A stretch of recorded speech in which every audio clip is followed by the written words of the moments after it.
Hello Internet! Today we will be discussing the conventions of Gothic literature. There are many properties of this literary genre, including a gloomy or unsettling setting, an unreliable narrator, and/or a supernatural presence. Since we can't discuss all of the characteristics, we will mainly focus on the big three conventions, plus a category containing some of the lesser important but still meaningful conventions.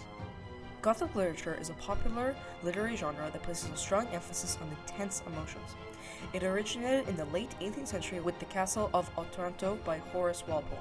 The whole genre revolves around strange and frightening events. That leads to the main conventions.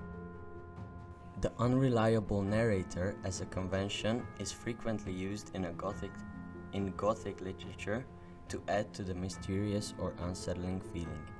An unreliable narrator is a narrator that often changes perspective, purposely lies to the reader, or operates on a bias.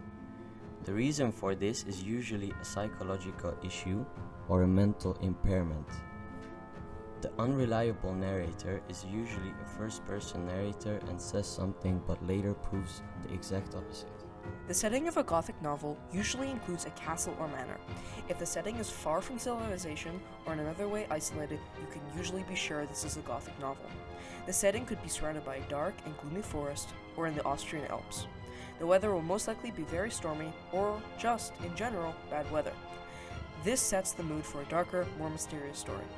A Gothic story often has some element or type of supernatural being. Supernatural forces include divine beings and paranormal activity, such as ghosts, skeletons, and other monsters from myths. For example, in the Gothic novel Dracula by Bram Stoker, the main antagonist Dracula is a vampire.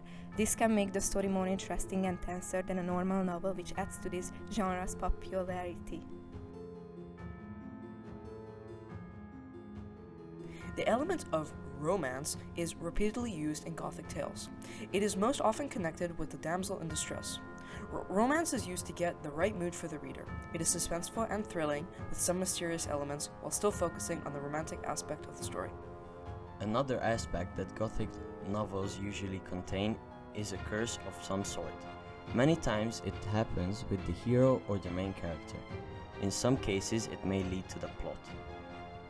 The curse usually affects generations, and there are some examples where the book is about breaking the curse. The last aspect that we will talk about is a damsel in distress. A young woman gets into trouble and the hero, usually a man, has to save her. This convention is seen numerous times throughout Gothic literature because it adds to the suspense. To recap, we talked about the different aspects of Gothic literature and the concepts within it.